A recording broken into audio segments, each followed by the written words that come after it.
The old generator, or the solar panel, has been working great because the sun is getting up above the tree line and it's getting a lot stronger because what we're in getting towards the end of February.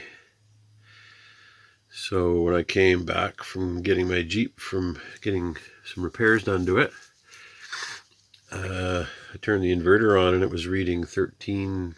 I think it cuts out at 14 something. It says on the charge controller.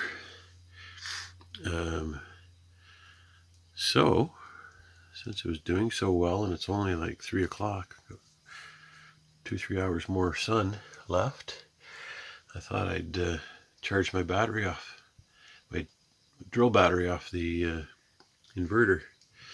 I was going to let you see what a racket it made, but it's halfway through its charge and it doesn't take as many amps, it drops. But yeah, anytime you use, what is this, a 1,000 watt inverter, I think. Or is it 15? Yeah, 1,000. So as soon as you get up around 500, a cooling fan starts. Yeah, this cuts out at 14.2. Then it has a green light right there that comes on that says it's fully charged. And it cuts in at 13 volts. Or no, it must cut in earlier than that, you'd think. Yeah, and I bought a small one because it was cheapest of the bunch. And once I add another panel, if I do, I'll have to get a bigger controller or another one. So yep, that's my setup. I have a power bar here that's hooked up to my generator, so when I turn it on, the battery charger comes on. I've got it set for deep cycle 10 amp, and I just keep it permanently hooked up. You can see I keep a battery positive terminal on one battery and the negative on the other so that both batteries get charged.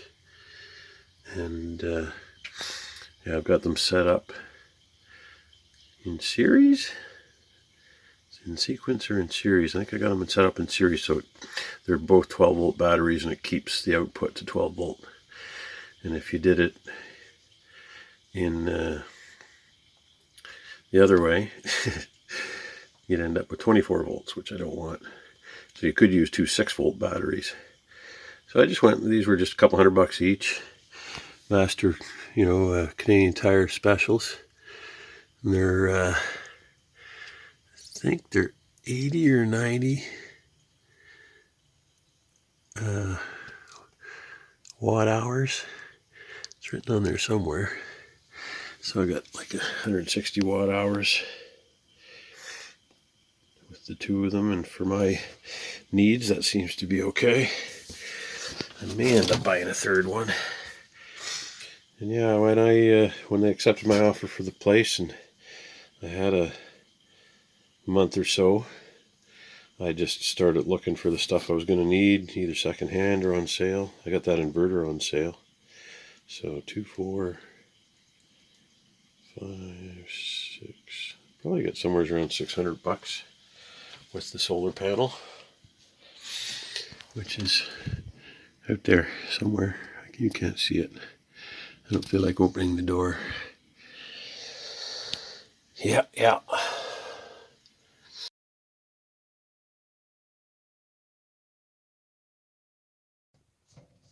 Okay, here's part of the experience.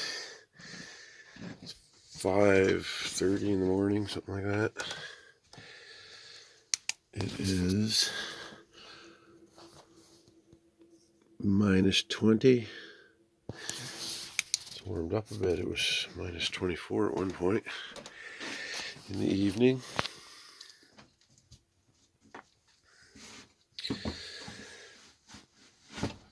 And let me zip up here. I am going to go use the outhouse. for some reason, this is when my body has chosen to do a daily routine. Is that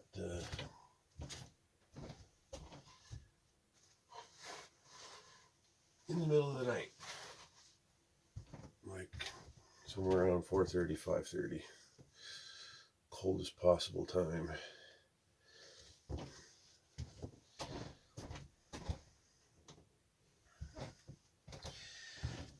And it's funny, this right here is the worst part about having an outhouse. It's just the thought of it and getting out there and getting layered up, getting your flashlight on. The actual doing it isn't that bad. Here, I'll switch this around.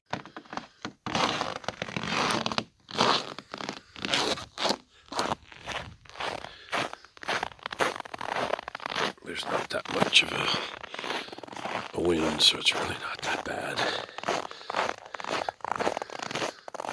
Plus, I mean, look at this thing. It's a gorgeous outhouse. Luxurious. Yeah, this little thing works great. Hey, check this out.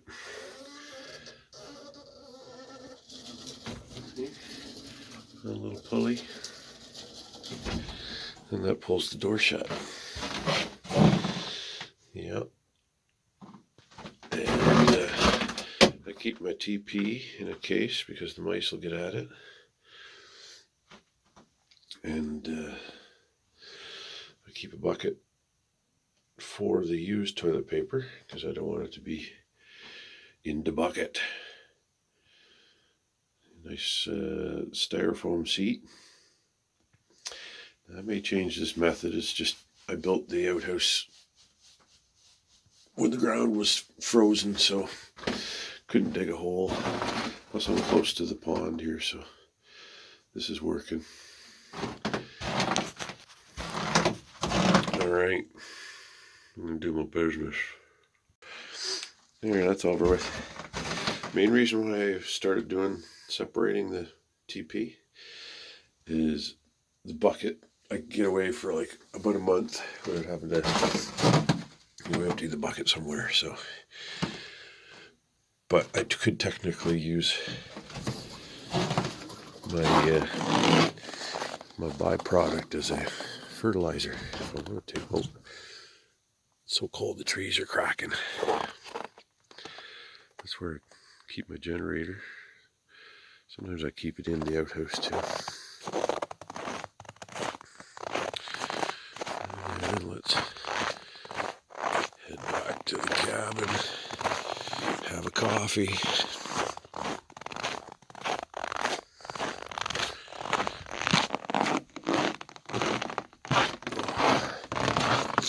Actually, I usually do this too. The wood that I brought inside is getting low, so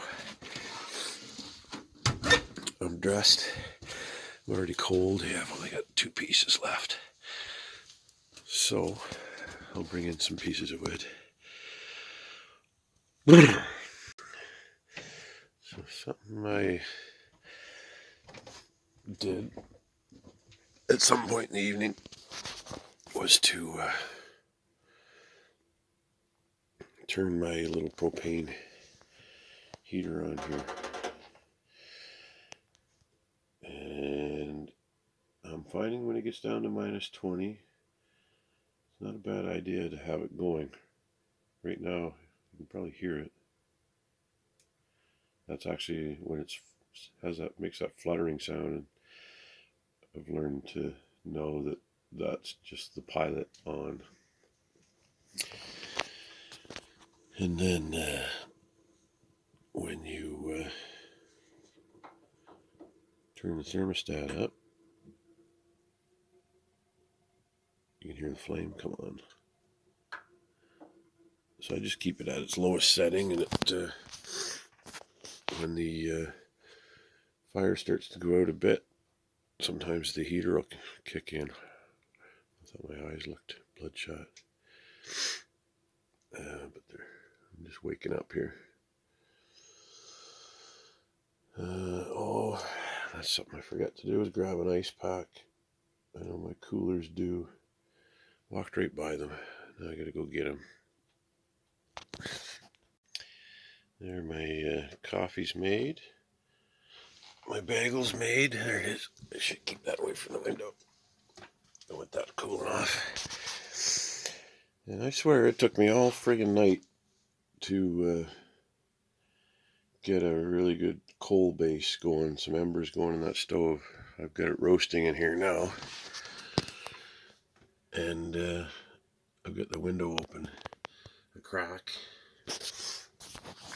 because it is 20, you see that? 27, 28 degrees in here. It's probably, if I brought it over to the other side of the cabin, it's probably closer to 40, because it's up against a wall here up on my shelf. So, yeah, it's too bad it took me all evening to do that, but you kind of got to have a rip-roaring fire and get lots of coals and embers going. And I'm a little gun shy at the moment till I modify that pipe. Oh, just heard the heater turn off. Yep, this is one of my favorite times of the day. Sun isn't up yet. It's pitch black. It's too bad it's cloudy, because it's just gorgeous to watch the moon set and the sun come up, and it's a wonderful transition. I wrote a poem when I was 16 or 17 about this time of day, called Twilight Fulcrum. Fulcrum's like a teeter-totter, a lever. But I was just talking about, the fulcrum, the night and day, subconscious and conscious, and talking about how we dip into the subconscious every night with our REM sleep, and we dip back into the source energy. And I didn't do it this morning. The first thing that's been on my mind as soon as I wake up is fire. I'm still a little I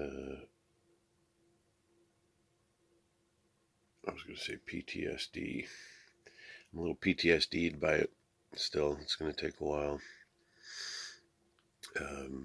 Even having it this hot, just in here right at the moment. Maybe that's why I've kept it cooler, because when there's this much radiant heat, it kind of sends me back to waking up to the fire and how hot it was in here. But that'll certainly instill some fire safety. Maybe it'll keep me from frickin' killing myself down the road. But learned a lesson, that's for sure. And whenever you have those close calls, it puts a lot of things in perspective. And it's nice to have that perspective. It's kind of the whole goal. Keeps things new and fresh and exciting and wondrous. You don't take it for granted.